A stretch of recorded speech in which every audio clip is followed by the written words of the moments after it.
बार प्रभु यीशु मसीह के नाम से जो मेरा उद्धार करता है, मेरा परमेश्वर, उसके नाम से मैं आप सबों को सलाम करता हूँ। यहोवा परमेश्वर के नाम से सभी को जय मसीह की। All glory to God, praise the Lord. परमेश्वर का धन्यवाद हो। कल से हमने एक नए विषय को शुरू किया है, द प्रोडिगल सन, उड़ाऊ पुत्र के विषय में। और कल हमने लूका रचित सुसमाचार उसका 15 अध्याय, उसके 12, 13 और 14 वचनों का अध्ययन किया, कुछ बातों को सीखने का प्रयत्न किया। आज हम लूका की किताब उसका 15 अध्याय उसके 15 वचन से आगे बढ़ेंगे, लेकिन इससे पहले हम इस अच्छे कार्य की शुरुआत को प्रभु को अपने आप को समर्पित करके करेंगे। आमीन। आइए हम दुआ करें। धन्यवाद के साथ फिर एक बार तेरे अनुग्रह के सिंहासन के सामने आते हैं। स्वर्गीय पिता, आकाश और पृथ्वी का तू मालिक है। प्रभु जी, हम तेरा धन्यवाद देते हैं। आने वाले वचनों के द्वारा तू हमसे बातचीत करने पर है, ऐसा हम विश्वास करते हैं। हर बरगलाने वाली आत्मा को यीशु के नाम से हम अपने पाँव के नीचे कुचल डालते हैं। प्रभु जी परमेश्वर पिता, जब हम तेरे वचनों को सुनते हैं, हमारे मनों को तैयार कर, आत्मा को मजबूत कर। प्रार्थना सुनने के लिए धन्यवाद देते हैं और इस विनती को यीशु नासरी के नाम से धन्यवाद के साथ मांगते हैं। सुनिए और बड़ी दया से ग्रहण कीजिए। आमीन। प्रियो, कल हमने कुछ बातों को देखा था। मैंने आपको बेसलाइन भी बताया था, उड़ाऊ पुत्र के बारे में, उसके परिवार के बारे में, कुछ बातों के बारे में हमने देखा। और हमने कल लूका रचित सुसमाचार 15, 12, 13, 14 इन 3 वचनों पर हमने मनन किया, अध्ययन किया। और मेरा विश्वास है वो आज आप पढ़कर आए हैं। अक्सर याद रखिए, जब किसी विषय को हम अध्ययन करते हैं तो जो हमने कल सीखा है, उसके पहले दिन सीखा है, उसके पहले दिन सीखा है, वो रोज़ पढ़कर आइए इंडेक्स वाइज। तो क्या होता है ना, आपको समझने के लिए आसान होता है। और जब आप उस पर अध्ययन करना, मनन करना शुरू करते तो अपने आप प्रभु आपको नई बातों को बताता चला जाता है। Hallelujah. This is what my experience is. ये मेरा एक्सपीरियंस है और मैं चाहता हूँ कि मैं अपने एक्सपीरियंस को आपके साथ बांटूँ। आपका तरीका अलग हो सकता है, आपका अभिषेक अलग हो सकता है, आपके ऊपर परमेश्वर के अनुग्रह बहुतायत से परमेश्वर करे, ऐसी मैं प्रार्थना करूंगा। परंतु मैं चाहता हूं कि आप मनन कीजिए, सिर्फ लिखिए मत। हालेलुया। सो आइए, इस समय हम लूका रचित सुसमाचार उसका 15 अध्याय उसका 15 वचन मैं आपके लिए पढ़ूंगा।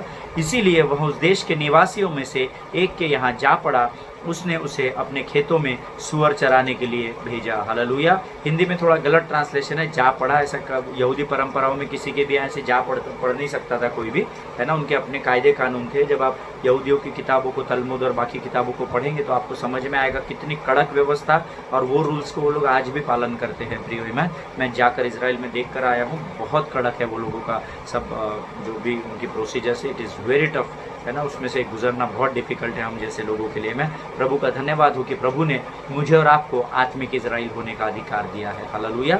सो प्रियो, इंग्लिश वर्जन जब हम पढ़ते हैं इसका, इंग्लिश वर्जन में सटीक वर्ड आया है, so he went and hired himself. Hired का मतलब होता है ना, हमने उसको हायर किया है, हमने उसको अभी का टेम्पररी कॉन्ट्रैक्ट बनाकर हमारे यहाँ काम पर रखा है ना। जब हम ऑफिस में स्टाफ को हम लोग हायर करते हैं, है ना, तो गवर्नमेंट में नहीं, प्राइवेट में क्या होता है, वो लोग हमको हायर करते हैं, तो या हम लोग उनको हायर करते हैं, वो हमारे लिए कार्य करते हैं, हम उसके बदले उनको कुछ धन देते हैं या कुछ और स्वरूप में हम उन्हें उनका पालन पोषण करते हैं। आमीन। उसको कहते हैं हायर करना। सो यहाँ पर प्रियो, यहूदी प्रथा के अनुसार उन दिनों किसी के यहाँ काम करना इतना आसान नहीं था। और इस उड़ाऊ पुत्र का उस व्यक्ति के साथ ना तो कोई संबंध था, ना तो इसकी उसके साथ कोई पार्टनरशिप थी। इसने जाकर ये नहीं कहा कि ब्रदर मुझे रख लीजिए, बहुत अकाल पड़ा हुआ है, कल से मैं तुम्हारे लिए तुम्हारे खेतों में सुअरों को चराऊंगा। No no no no, it was not like that. आमीन। वचन कहता है, यहूदी परंपराओं के अनुसार जब आप किसी के यहाँ काम करने जाते थे तो आपको एक यहूदी गुलाम के रूप में काम करना पड़ता था। प्रियो, आमीन। गुलाम के रूप में, गुलाम, है ना। आप अभी का जनरेशन जब कॉल सेंटर्स और बाकी आईटी सेक्टर्स में अलग अलग स्थानों पर जब जॉब करते तो वो क्या बोलते हैं, भाई फ्री में थोड़ी काम करा रहे हैं, हम काम कर रहे हैं, आप हमको पैसा दे रहे हैं, है ना, तो हम आपके लिए काम कर रहे हैं। अगर आप हमें पैसा दे रहे हैं तो हम भी तो फ्री में नहीं ले रहे पैसा, हम भी तो काम कर रहे हैं। आज का जनरेशन ऐसा कहता है, पर उस समय ऐसा नहीं था। यहूदी प्रथा बहुत कड़क थी। यहूदी प्रथा में अगर आपको किसी को यहूदियों के यहाँ काम करना है तो आपको उनकी गुलामी करनी पड़ती थी। हालेलुया। और एक यहूदी के यहाँ जब दूसरा यहूदी जाता था तो उसको गुलामी का कार्य करने के लिए लगने वाली सारी फॉर्मेलिटीज़ को उसको पूरा करना पड़ता था। और यहाँ इस उड़ाऊ पुत्र ने उस व्यक्ति या निवासी के साथ एक स्लेव एग्रीमेंट किया था। मैं जब मैं तलमूद और बाकी किताबों के अध्ययन में था और जब मैं उनकी परंपराओं को पढ़ रहा था तो मैंने ये पाया कि उस समय क्या होता था, जब आपको यहूदी गुलामी के रूप में यहूदी को काम करना है तो उसको एक स्लेवरी एग्रीमेंट करना पड़ता था। जैसा रेंट एग्रीमेंट होता है, हम किसी ऑफिस को रेंट आउट करते तो एक रेंट एग्रीमेंट बनता है। हम कभी कुछ और बातों के लिए भी, बहुत सारी बातों के लिए एग्रीमेंट हम बनाते हैं ना, वाचा जिसको बोलते हैं, वाचा या करार मराठीमध्ये ज्याला म्हणतात, तो हम वो वाचा बनाते हैं ना, वो डॉक्यूमेंट बनता है, ऑथेंटिक डॉक्यूमेंट होता है वो। हालेलुया। सो इस समय क्या हुआ करता था कि जैसे उड़ाऊ पुत्र इसके यहाँ गया तो इसने क्या किया, इस व्यक्ति ने या निवासी ने क्या किया, उससे एक स्लेवरी एग्रीमेंट बनाया, तब जाकर उस निवासी ने उसे सुअर चराने का काम दिया। और आप जानते हैं कि हम at a time 2 agreement sign नहीं कर सकते हैं। आमेन। कि भाई हमको 5 देशों की मान्यता एक साथ मिल सकती है क्या? अमेरिका का भी पीआर, कनाडा का पीआर, ऑस्ट्रेलिया का पीआर, इंडिया का पीआर, दुबई का पीआर, ऐसा मिलता है क्या? ऐसा नहीं मिलता है। आमेन। और उस समय तो यहूदी परंपरा इतनी कठिन थी, उस समय तो पॉसिबल ही नहीं था। आमेन। इसलिए उस समय क्या होता था, अगर आपको एक नया करार करना है तो पुराने करार को खत्म करना पड़ता था। आमेन। सो मुझे नहीं पता इसने क्या लिख कर दिया होगा, क्योंकि ये कंगाल हो चुका था, इसको खाने को भी नहीं था, तो ये बहुत परेशान होगा, ये बहुत त्रस्त होगा। तो इसने क्या किया होगा, जो भी आपको लिखाना है सर मुझसे लिखा लीजिए, अरे तुझे उधर की सदस्यता कैंसिल करनी पड़ेगी, तू उस देश का निवासी है, तुझे वहाँ से सब खत्म करना पड़ेगा, तब मैं तुझे यहाँ गुलामी का एग्रीमेंट दूंगा। इसने हाँ हाँ हाँ हाँ करके सब लिख दिया होगा कि जैसा आप चाहते हैं वैसा मैं करूँगा, पर मुझे अभी भोजन की आवश्यकता है या मैं कंगाल हो चुका हूँ। हालेलुया। प्रियो, जब हम परमेश्वर की उपस्थिति से बाहर होते हैं तो देखिए कैसे हालात का सामना एक धर्मी को करना पड़ता है। आमेन।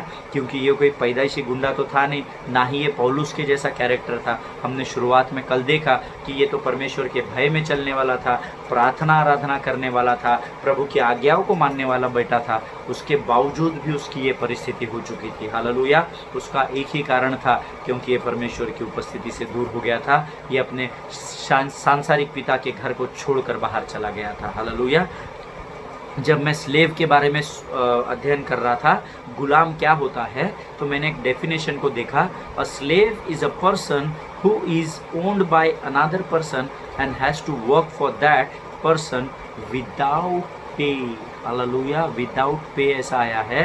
गुलाम का अर्थ होता है एक ऐसा व्यक्ति जो किसी और व्यक्ति के द्वारा खरीदा जाता हो ताकि वो उस व्यक्ति के लिए कार्य कर सके बिना किसी लाभ के। हालेलुया। सोचिए प्रियो, गुलामी क्या होती है। मैं इसीलिए हम एक गीत गाते हैं, टूटे सारे बंधन आज़ाद मैं हुआ हूँ, मैं आज़ाद तेरे लहू से हुआ हूँ। हालेलुया। सोचिए, ऐसे ही और इससे भी बदतर गुलामी में शैतान ने हमको ऐसा जकड़ कर रखा था, परंतु प्रभु ने उस कलवरी पर मेरे और आपके लिए लहू बहाया ताकि हम इस गुलामी से आज़ादी में जीवन को जी सके। हालेलुया। So how much more we should be thankful to God. सो हमने कितने अधिक रीति से परमेश्वर को धन्यवाद देना चाहिए। हालेलुया। अपने जीवन को धन्यवाद का जीवन आप बना लीजिए। हालेलुया। ऐसा पॉसिबल नहीं है कि मैं अपने नाम को अमित धन्यवाद लिख सकता हूँ। अगर ऐसा पॉसिबल होता तो मैं ये भी कर लेता, है ना। दिन रात सुबह शाम आपको परमेश्वर का धन्यवाद देना है प्रियो। आमेन। सो स्लेव या गुलाम वो व्यक्ति होता है जो किसी और के द्वारा खरीदा जाता है, और ये इस व्यक्ति के लिए जो ये चाहेगा वो काम करता है, पर बिना किसी लाभ की एक्सपेक्टेशन को, यानी उसे कोई लाभ होगा या नहीं होगा, बिना इसके सोचे उसको गुलामी में जाना पड़ता है। हालेलुया।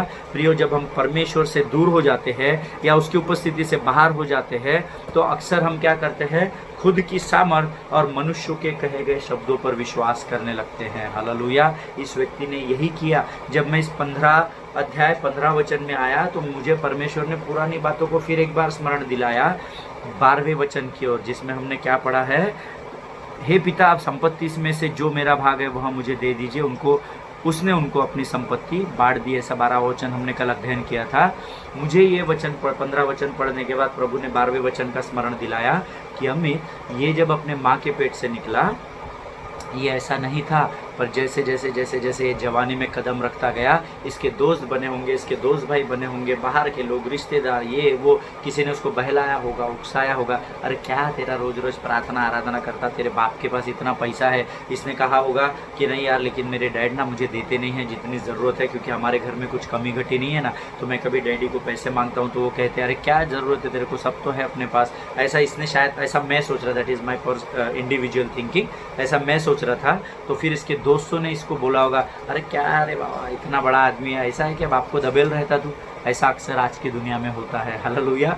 जिनके कान हो वो सुन ले। उकसाने वाली आत्माएं इन अंतिम दिनों में बहुतायत से कार्य कर रही है, इसलिए सचेत रहे और निरंतर जागते रहिए और प्रार्थना करते रहिए। हालेलुया। शैतान को अवसर मत दो प्रियो, क्योंकि शैतान आपको फाड़ के खा जाएगा। हालेलुया। आपके अपने सामर्थ्य से, अपने दोस्तों मित्रों पर भरोसा रखकर आप इस संसार में जीवन नहीं काट सकते। हालेलुया। नहीं तो आपको ऐसे कंगालपन का सामना करना पड़ेगा और ऐसे जगहों पर जाकर आपको हारा हुआ जीवन बिताना पड़ेगा। हालेलुया।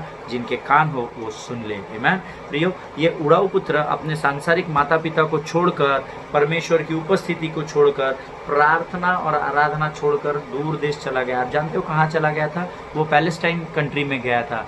अब आप कहेंगे यहाँ कहीं लिखा हुआ नहीं है, मुझे बताइए यहाँ कहाँ फलस्तीनी देश में गया ऐसा लिखा हुआ है। उसका मैं आपको प्रमाण दूंगा, परंतु उससे पहले मैं आपको ये समझाना चाहूँगा प्रियो, जब आप अपने शारीरिक माता पिता का आदर नहीं करते हैं तो आप परमेश्वर का आदर नहीं करते हैं। आमीन। इसीलिए उन आज्ञाओं में अपने माता पिता का आदर करना ये आज्ञा दी हुई है। अगर आप अपने दिखने वाले, जो आपको आंखों से दिखते हैं, जिन्होंने अपने जीवन को, अपने पेट को काट कर आपको छोटे से बड़ा बनाया, आपकी हर ज़रूरत को पूरा किया और आज भी करते हैं, अगर आप उन माता पिता का आदर नहीं करते तो जो परमेश्वर दिखता ही नहीं है, जो कहता है मैं आत्मा हूँ, उसके आगे अगरबत्ती और मोमबत्ती घुमाकर परमेश्वर प्रसन्न नहीं होता है। हालेलुया। जिनके कान हो वो सुन ले, चाहे वो छोटा बच्चा सुन रहा हो इस वचन को, चाहे कोई जवान हो, चाहे कोई बूढ़ा व्यक्ति हो जिसके माँ बाप अभी तक जीवित है। हालेलुया। जिनके कान हो वो सुन ले प्रियो की आत्मा आपसे क्या कहना चाह रहा है। वो परमेश्वर का पवित्र आत्मा हम देख नहीं सकते, इसीलिए हमको माता पिता दिए गए हैं ताकि हम उनकी आज्ञाओं का पालन करें और उनका आदर करें और उनसे प्रेम करें। हालेलुया। नीति वचन की किताब आप पढ़िएगा तब आपको माता पिता के विषय में वहाँ पर सुलेमान राजा ने लिखा है, जो अपने माता पिता का आदर नहीं कर सकता प्रियो, वो प्रभु का कभी भी आदर नहीं करेगा। हालेलुया। खाली लोगों के सामने ताली बजाकर, गीतों को अच्छे से गाकर, फिनिश्ड म्यूजिक बजाकर, निपुणता से वाद्यों को बजाकर आप परमेश्वर को प्रसन्न नहीं कर सकते। हालेलुया। क्योंकि आपका और मेरा न्याय का दिन निकट है। आमीन। जिनके कान हो वो सुन ले। अब आप मुझसे पूछेंगे कि ब्रदर, आपने हमसे कहा कि ये परमेश्वर की उपस्थिति को छोड़कर, अपने माता पिता का घर छोड़कर, सारे अच्छी बातों को छोड़कर ये फलस्तीनी देश चला गया, कहाँ लिखा है वो पैलेस्टाइन चला गया? तो अब मैं आपको बताना चाहता हूँ एक भेद की बात। जब आप वचन को बार बार मनन करते हैं ना, तब परमेश्वर का प्रकाशन आप पवित्र आत्मा के द्वारा पाते हैं। हालेलुया। ज़रूरी नहीं है कि जहाँ पर सेंटेंस लिखा है वो दूर देश को चला गया और उस देश में अकाल पड़ा तो उसका नाम ईरान हो सकता है, इराक हो सकता है, कुछ भी हो सकता है ना उस कंट्री का नाम। यहाँ पर कहीं फलस्तीनी दिया नहीं है। लेकिन जब आप वचनों का अध्ययन और नोट्स का मनन बार बार करेंगे ना, तब परमेश्वर की आत्मा आपको प्रकाशन से भरती है। आमीन। जब मैं इस पर अध्ययन कर रहा था, ये प्रश्न मैंने इसलिए लिखा, और मैंने भी मैं आपको दिखाना चाहता हूँ, ये यहाँ पर लिखा है मैंने। अब आप पूछेंगे कि वहाँ तो कहीं लिखा नहीं है कि वो फलस्तीनी देश में था, है ना? ऐसा मैंने भी यहाँ लिखा है, क्योंकि मुझे भी ये प्रश्न था जब प्रभु की आत्मा की आवाज़ को मैंने सडनली सुना, ही वॉज इन पैलेस्टाइन, है ना? सो मैंने उस पर अध्ययन किया, बार बार पढ़ा, और जो बात मैं आपको बताने जा रहा हूँ प्रियो, वो आप नोट्स लिख लीजिए। इस बात का प्रमाण ये है कि वो पैलेस्टीन कंट्री में था कि सूअर जो भोजन खाते हैं ना, सूअरों का अध्ययन उसके लिए करना पड़ा। सूअर जो भोजन खाते हैं उसे कैरोपॉड्स इंग्लिश में कहा गया है, PODS। मैं आपको 16 वचन पढ़ के बताता हूँ। यहाँ पर लिखा हुआ है, and he was longing to be fed with the pods that pigs ate. Pods लिखा हुआ है ना। सो जब मैं इसका अध्ययन कर रहा था तो मैंने ये पाया कि उड़ाऊ पुत्र जो सुअरों का भोजन खाता था वो भोजन कैरोपॉड्स से बनाया जाता है। अब कैरोपॉड्स क्या है? कैरोब एक CAROB, कैरोब एक ऐसा पेड़ है जो पूरे संसार में सिर्फ पैलेस्टीन कंट्री में पाया जाता है, फलस्तीनी देश में पाया जाता है। हालेलुया। और उससे क्या होता है, इस देश के अलावा ये कहीं भी नहीं मिलता। अगर आप गूगल में जाएंगे ना तो आपको गूगल में मिलेगा, मिडल ईस्ट में है, मेडिटेरियन सी के पास है, ये प्रोडक्शन करते हैं, है ना। वो प्लांट को नहीं बनाते हैं, उससे जो दवाई या बाकी चीज़ें बनती है उसका प्रोडक्शन करते हैं, ऐसा लिखा है गूगल में। लेकिन पूरे वर्ल्ड में केवल फलस्तीनी देश में ही कैरोपॉड्स नाम का पेड़ पाया जाता है। हालेलुया। और इस पेड़ के जो छिलटे होते हैं ना, जो पेड़ का छिलटा निकलता है, उस छिलटे को और जो पेड़ के पत्ते होते हैं उसको सुखाते हैं, फिर ये दोनों को मिक्स करते हैं, इसको कूटते हैं, इसको ग्राइंड करते हैं, इसको पीसते हैं, और उसका जो भोजन बनता है वो इन सुअरों को खिलाया जाता है। आमीन। ये आपको कैसा पता, ये आप मेरे से प्रश्न पूछेंगे। तो जब मैं गया था पैलेस्टाइन कंट्री में तो मैंने वहाँ के लोगों से इस विषय में पूछा था। आमीन। और उन्होंने मुझे ये चीज़ें बताई थी कि वो जो खाना बनता है सुअरों का, उसका इतना गंदा बदबू होता है, ऐसा उन्होंने मुझे कहा। वो मुझे वहाँ पे फादर बोलते थे।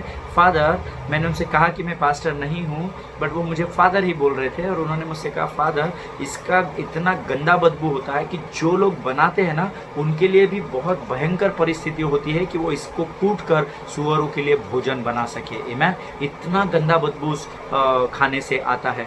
और वो भोजन, वचन कहता है, हम पढ़ेंगे लूका रचित सुसमाचार उसका 15 अध्याय उसका 16 वचन, सब मिलकर पढ़ेंगे।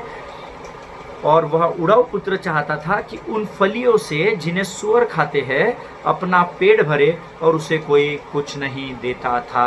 हालेलुया। इसका सुअरों को तो चला रहा था, ना तो सैलरी मिल रही थी, ना तो भोजन मिलता था, कुछ नहीं मिलता था। भाई जिंदा रहना, इन सुअरों को चला, खिला पिला, जब तक जीवित है तब तक जीवित रहे, मर गया तो मर गया, हमको कोई फर्क नहीं पड़ता। सोचिए उसकी परिस्थिति कितनी खराब होगी। आमीन। सिर्फ एक कारण था प्रियो, वो कारण अपने मन में बना कर रखिए, वो अपने पिता से दूर हो चुका था। हालेलुया। जब हम पिता से दूर हो जाते हैं तो हमारी परिस्थितियां भी ऐसे ही हो सकती है। हालेलुया। इसीलिए जिनके कान हो वो सुन ले। आमीन। और वचन कहता है उससे इतनी गंदी बदबू आती है जिसे मनुष्य सहन नहीं कर सकता। 16वें वचन में हमने पढ़ा कि वो चाहता था कि उन फलियों से जिसे सुअर खाते हैं अपना पेट भरे, और उसे कोई कुछ नहीं देता था। हालेलुया। इतिहासकार बताते हैं उन सुअरों का झूठा और बदबूदार खाना ये खाता था ना, बचा हुआ खाना। आमीन। वो सुअर उस खाने को थाली में खा रहे हैं तो ये भी उसमें हाथ डाल के खा रहा है, वैसा नहीं होता था। जब सुअरों का पेट भर जाता था और जब वो सब अपने अपने मार्गों पर लग जाते थे, जब थोड़ा कुछ बचा हुआ होता था ना, वो गंदा बदबूदार खाना, वो बचा हुआ खाना खाता था, ऐसा वचन बताता है प्रियो। हालेलुया। परमेश्वर का धन्यवाद हो, प्रभु ने मुझे और आपको बहुत अच्छी परिस्थिति में रखा है। हालेलुया। इसलिए मैं अक्सर अपने अध्ययन में या अपने सरमन में बताता हूँ कि निरंतर परमेश्वर का धन्यवाद कीजिए। हालेलुया। प्रभु ने हमें उस स्तर पर नहीं जाने दिया, हमें बचा कर रखा है। इससे बड़ी आशीष हमारे जीवन में और कोई नहीं है प्रियो। हालेलुया। और वचन बताता है अक्सर हमारे जीवन में ऐसे कई बार बहुत से सवाल आते हैं। जब मैं इसको पढ़ रहा था तो मैंने भी प्रभु से बहुत सारे सवाल किए जिसका ना उत्तर हमारे पास नहीं होता है। कई सवाल हम सोचते और बाद में भूल जाते क्योंकि हमको उत्तर ही नहीं मिलता है। पर मेरे पास कुछ ऐसे सवाल आए हैं जो शायद आपके भी सवाल हो सकते हैं, है ना। मेरे पास बीते सालों में कुछ लोगों ने कुछ सवाल लिखकर भेजे थे जिसका उत्तर मुझे अभी जाकर मिला है। आमीन। और मैंने उनको सबको उनके प्रश्नों के उत्तर देने को प्रभु ने मुझे सामर्थ दी है। सवाल नंबर 1 जो मेरे पास आया है, ये आपका भी हो सकता है क्योंकि ये एक धर्मी व्यक्ति के सवाल है। अगर आप धर्मी हैं तो ये आपके भी सवाल हो सकते हैं। आमीन। क्वेश्चन नंबर 1, ब्रदर, हम अपने परिवार में रोज प्रार्थना और आराधना करते हैं, फिर भी हमारे बच्चे गलत मार्गों में चले गए हैं, अब हम क्या करें? हो सकता है ये आपका भी सवाल हो, मुझे पता नहीं क्योंकि मैं आपके घर की परिस्थितियों को नहीं जानता। सवाल नंबर 2, ब्रदर, मैं तो गरीबी में पैदा हुआ, मैं अपने माँ बाप को भी नहीं जानता, हॉस्टल में पला बढ़ा, उसके आगे मुझे कुछ नहीं मालूम, जो खिलाते थे वो खाते थे, कैसे तो भी कपड़े पहन के हम बड़े हुए हैं, तो परमेश्वर ने मुझ पर यह अन्याय क्यों किया? ये भी आपका सवाल हो सकता है क्योंकि ये सारे सवाल मुझे उन लोगों ने किए हैं जो यीशु पर विश्वास करते और जिन्होंने उद्धार पाया है। आमीन। क्वेश्चन नंबर 3, ब्रदर, मैं बहुत अच्छा कमा लेता हूँ, अच्छा जॉब भी है, लेकिन मेरा पैसा टिकता नहीं है, बरकत नहीं है, तो मैं सब कुछ करता हूँ, प्रभु की सारी बातों को करता हूँ, फिर भी मेरे जीवन में ऐसा क्यों होता है? ये भी आपका सवाल हो सकता है। हालेलुया, जिनके कान हो वो सुन ले। और ऐसे बहुत से प्रश्न हैं, मेरे पास पूरा लिस्ट है, पर उतना समय हमारे पास नहीं है। ऐसे बहुत से प्रश्न हैं प्रियो, जिनका उत्तर आज हम देखने वाले हैं। हालेलुया, बहुत कम समय में देखेंगे हम इन प्रश्नों का उत्तर। आमेन। Beloved people of God, the book which you are carrying with you. आप कौन सा बुक कैरी करते हैं आपके साथ? स्टारडस्ट कैरी करते हैं या पढ़ाई के बुक्स करते हैं आप? मुझे पता नहीं आप कौन सा बुक कैरी करते हैं। मैं अपने साथ अक्सर ये बुक कैरी करता हूँ जो जीवन का पुस्तक है। आमेन। सो प्रियो, आप सबों के जितने भी प्रश्न हैं ना, उन सबों प्रश्नों का उत्तर ये एकमात्र ऐसा पवित्र शास्त्र इस पृथ्वी के सतह पर पाया जाता है जिसमें मनुष्य के हर प्रश्न का उत्तर है। हालेलुया। इसका अर्थ ये नहीं है कि आप कल से मुझे 500, 600, 1000 क्वेश्चंस पूछेंगे और मैं आपका जवाब देते बैठूंगा। आपके प्रश्न का हल आपको खुद इस पवित्र शास्त्र में ढूंढना है। हालेलुया। तुम वचन को आदर दोगे तो इसका अर्थ है तुम परमेश्वर को आदर दोगे, और वचन कहता है अगर तुम मुझे आदर दोगे तो मैं तुम्हें आदर दूंगा। हालेलुया। जिनके कान हो वो सुन ले। इसीलिए पवित्र शास्त्र को पढ़ना और उस पर अध्ययन करना हमारे जीवन में, अपने जीवन का सबसे इम्पोर्टेंट पार्ट है प्रियो। हालेलुया। आपके जीवन का ऐसा कोई प्रश्न नहीं जिसका उत्तर आप इस शास्त्र में नहीं पाएंगे। आमेन। इसका अध्ययन कीजिए। मैं नहीं कहता, वचन में लिखा हुआ है। मत्ती रचित सुसमाचार उसका 7वां अध्याय उसका 7वां वचन, बाय हार्ट होना चाहिए आपको ये वचन। अगर नहीं है तो प्रेज द लॉर्ड है, प्रभु आपको आशीष दे। मत्ती रचित सुसमाचार उसका 7वां अध्याय उसका 7वां वचन का अंतिम भाग कहता है, ढूंढो तो तुम पाओगे। हालेलुया। अपने प्रश्नों के उत्तरों को इसमें ढूंढना आरंभ कीजिए। मनुष्यों की और अपने आंखों को और कानों को मत लगाइए। हालेलुया। ये व्यक्ति ने क्या किया? अपने बाप का घर छोड़कर इसने अपना सारा मनुष्यों पर भरोसा करके सारा धन अपना खत्म कर दिया कुकर्मों में, और उसके बावजूद भी ये अपने आपे में नहीं आया। इसमें इतनी टशन थी उड़ाऊ पुत्र में, इसका सब खत्म हो गया, फिर भी ये क्या किया? दूसरे व्यक्ति के पास चला गया। हालेलुया। परंतु प्रियो, मैं आज आपको वार्निंग देना चाहता हूँ, मैं आपको चेतावनी देना चाहता हूँ। अगर आपके जीवन में कोई भी समस्या है, किसी भी प्रश्न का उत्तर आप ढूंढ रहे हैं, तो आपके कानों को और आंखों को मनुष्यों की ओर मत लगाइए, क्योंकि आप केवल और केवल धोखा पाएंगे। हालेलुया। अगर आपके जीवन में आज कोई भी विकट परिस्थिति है तो ऐसा उंगली नहीं करने का। हालेलुया। ये संसार के लोग करते हैं, अंतिम बॉल में 4 रन चाहिए। बड़े बड़े लोगों को मैंने ऐसा करते हुए देखा है। आमेन। हम ऐसा नहीं करते हैं, हम ऐसा करते हैं। हालेलुया। या हम ऐसा करते हैं। हालेलुया। ये हमारे एक्सप्रेशंस है। आमेन। आपके एक्सप्रेशंस ऐसे होने चाहिए, चेहरे पर आनंद और परमेश्वर पर विश्वास। हालेलुया। जब आप इस रीति से परमेश्वर के साथ लगे रहेंगे, आपके हर प्रश्न का उत्तर परमेश्वर वचनों के द्वारा आपके जीवन तक पहुंचाएगा। और मेरा प्रभु जब उत्तर देता है तो मेरे परमेश्वर के हर प्रश्न का, मनुष्य के पूछे गए हर प्रश्न का उत्तर केवल एक ही है परमेश्वर के पास, हाँ और आमीन। हालेलुया। जिसके कान हो वो सुन ले कि प्रभु आपसे क्या कहना चाह रहा है। आमीन। आप आपके प्रश्नों के लिए परमेश्वर के पास जाइए, और मैं आपको गारंटी देता हूँ परमेश्वर से आप उन बातों का समाधान प्राप्त करेंगे। आमीन। आइए प्रियो, हम उसके आगे के वचन में जाएंगे। लूका रचित सुसमाचार उसका 15 अध्याय उसका 17 वचन हम पढ़ेंगे। जब वह अपने आपे में आया तब कहने लगा, मेरे पिता के कितने ही मजदूरों को भोजन से अधिक रोटी मिलती है और मैं यहाँ भूखा मर रहा हूँ। Hallelujah. I want you to underline the first sentence of this verse, है ना। मैं चाहता हूँ आप आपके पवित्र शास्त्र में 17वां वचन जो है ना, इसका पहला भाग अंडरलाइन कीजिए। जब वह अपने आपे में आया, बस इतना उसको अंडरलाइन कीजिए। आमीन। हम इसके विषय में अध्ययन करेंगे। प्रियो, मराठी अध्ययन बाइबल जो है ना, उसमें बड़ा अच्छा लिखा है, तो शुद्धीवर आला। हालेलुया। शुद्धीवर कोण आहे तर तुम्हाला माहिती आहे का? जो बेशुद्ध असतो तो शुद्धीवर येतो। हालेलुया। यहाँ पर हिंदी में लिखा है वो अपने आपे में आया, है ना, पर मराठी अध्ययन बाइबल में बहुत ही सटीक वर्ड है। तो या वहाँ पर लिखा हुआ है, तो शुद्धीवर आला आणि म्हणू लागला, है ना, ऐसा लिखा हुआ है। वो पूरा नहीं पढ़ूंगा मैं। और English version of Bible says when he came to himself, है ना। आपने थोड़ी देर पहले मैंने आपको यही वर्ड बताया था। 15वें वचन में क्या किया है उसने? So he went and hired himself, है ना। हमने इंग्लिश में मैंने आपको बताया था, he went and hired himself. और यहाँ पर इंग्लिश में वचन क्या कहता है, When he came to himself, यानी उसने अपनापन जो दूसरे को बेच दिया था वो जब अपनेपन में वापस आया है ना। मराठी इज सटिक लैंग्वेज, ये मराठी में बहुत ही सुंदर लिखा है। तो शुद्धिवर आला, शुद्धि में वो आता है जो बेशुद्ध होता है। तो आप पूछेंगे तो क्या वो अपने शरीर से कहीं बाहर गया था क्या, तो हम इसका उत्तर आगे देखेंगे। आमीन। और मैं चाहता हूँ इस समय हम एक वचन पढ़ेंगे, पहला तीमुथियुस इसका 3रा अध्याय और इसका 7वां वचन हम सब निकालेंगे। पहला तीमुथियुस उसका 3रा अध्याय और उसका 7वां वचन हम सब निकालेंगे और मैं आपके लिए पढ़ूंगा और आप भी वचनों को पढ़ेंगे। पहला फर्स्ट तीमुथी चैप्टर 3 वर्स 7, और बाहर वालों में भी उसका सुनाम हो, ऐसे न हो कि आनंदित होकर शैतान के फंदे में फंस जाए। हालेलुया। ये जब घर से धन लेकर निकला तो इसके अंदर बहुत ही फॉर्म में रहा होगा। ये मैं इमेजिन कर रहा था जब मैं फर्स्ट तीमुथी 3:7 पढ़ रहा था, तो मैं दोनों वचनों को कनेक्ट कर रहा था कि जब इसको धन मिला होगा इसकी बैटरी फुल चार्ज होगी। आयो, आज तक मैंने अपने जीवन में जो नहीं किया उन बातों को मैं करूँगा, मेरे बाप ने मुझे ये नहीं करने दिया, मैं ये खरीदूंगा, मैं यहाँ जाऊँगा, मैं वहाँ जाऊँगा, मैं घूमूंगा। पता नहीं क्या क्या इसने उस संपत्ति को प्राप्त करने के बाद सपने बुने होंगे।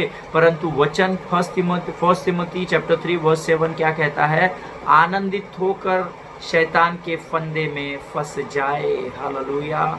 जब आप आनंदित होते हैं तो अपने आप को परखिए कि ये आनंद यहोवा की ओर से आया है या ये शैतान की ओर से उभारा गया है, क्योंकि शैतान आपको आनंद कभी दे ही नहीं सकता, क्योंकि आनंद उसकी ओर से नहीं आता है। वो केवल आपको दुख दे सकता है। आमीन। केवल आपको पीड़ा और कष्ट दे सकता है। और वचन यहाँ कहता है प्रियो, यहाँ पौलुस तीमुथी को इस वचन में बता रहा है कि मसीह लोगों ने शैतान के फंदे में फंसना नहीं है। हालेलुया। जिनके कान हो वो सुन ले। इसका अर्थ है जब पौलुस तीमुथी को इस बात में, तीमुथी की पत्री में इस बात को लिखकर भेज रहा है, इसका अर्थ है कि बहुत सारे मसीह लोग शैतान के फंदे में फंसे हुए होंगे। आमीन। इसीलिए पौलुस तीमुथी को वार्न कर रहा है कि जिस कलीसिया की तू सेवा कर रहा है उनको इस बात को बता कि उनको परमेश्वर की बातों को और शैतान की बातों को परखना और जांचना है और शैतान के फंदे में फंसने से बचना है। हालेलुया। जिनके कान हो वो सुन ले प्रियो। एक और वचन हम इसी अध्याय में पढ़ेंगे, लूका रचित सुसमाचार उसका 6वां अध्याय और उसका 9वां वचन। फर्स्ट तीमुथी chapter 6:19, I am so sorry. पहला तीमुथियुस उसका 6वां अध्याय उसका 9वां वचन हम पढ़ेंगे। परंतु जो धनी होना चाहते हैं वे ऐसी परीक्षा और फंदे और बहुत सी व्यर्थ और हानिकारक लालसाओं में फंसते हैं जो मनुष्यों को बिगाड़ देती है और विनाश के समुद्र में डुबा देती है। हालेलुया। प्रियो, ये वचन आप क्यों पढ़ रहे हैं, ऐसा आपको अगर सवाल है तो ये वचन सीधा जाकर फिट कहाँ होता है, उड़ाऊ पुत्र के जीवन में। वो धनी होना चाहता था, उसके दोस्तों ने, मुझे पता नहीं किसने उसको उकसाया, दोस्तों ने, भाइयों ने, कोई लड़की रही होगी, कोई परिवार रहा होगा, कोई कस्बा रहा होगा जिन्होंने उसको उकसाया होगा। परंतु वचन यहाँ कहता है जो धनी होना चाहते हैं वे ऐसी परीक्षा और फंदे में और बहुत सी व्यर्थ और हानिकारक लालसाओं में फंसते हैं। हालेलुया। जो मनुष्य को उभार देती है, ऐसा नहीं लिखा है, बिगाड़ देती है और विनाश के समुद्र में हमेशा के लिए डुबा देती है। हालेलुया। प्रियो, जब एक व्यक्ति समुद्र में डूब जाता है तो उसकी लाश ही बाहर आती है। बहुत रेयर होता है जब वो बच जाता है, अगर उस पर परमेश्वर का अनुग्रह हो, जैसा इस व्यक्ति पर था। हालेलुया। प्रियो, वचन यहाँ कहता है इससे पहले कि हम इस पृथ्वी पर पैदा हुए या इस पृथ्वी के निर्माण से पहले परमेश्वर का एक शत्रु था जिसका नाम लूसीफर है। हालेलुया।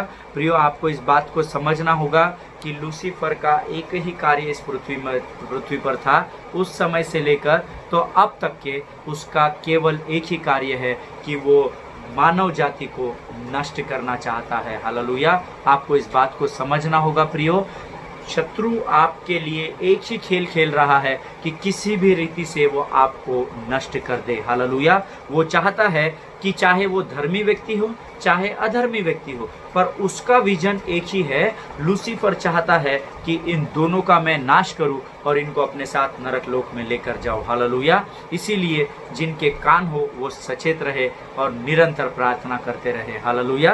प्रियो, आज हम यही समाप्त करेंगे। परमेश्वर इन वचनों के द्वारा आपको बहुत से आशीष दे। हम परमेश्वर की महिमा करते हैं, परमेश्वर का धन्यवाद देते हैं और मैं विश्वास करता हूं कि परमेश्वर ने आज फिर आपको वचनों के द्वारा सचेत किया है और आप में से बहुतेरों से बातें की है। हालेलुया। फिर एक बार हम इसी विषय को लेकर कल आगे बढ़ेंगे और भेद की गहरी बातों को हम सीखने का प्रयत्न करेंगे। तब तक अपने परिवारों में सुरक्षित बने रहिए, प्रार्थना और आराधना में लगे रहिए और शैतान को अवसर मत दीजिए। हालेलुया। प्रियो, हम अंतिम दिनों में है और हमें सचेत रहना है और प्रार्थना करते रहना है। प्रभु इन वचनों के द्वारा आपको बहुत से आशीष दे। कल हम फिर मिलेंगे, तब तक अपने परिवारों में सुरक्षित बने रहिए। राज्य सरकारों के और भारत की सरकार के दिए गए निर्देशों का पालन कीजिए। All glory to God. All the best.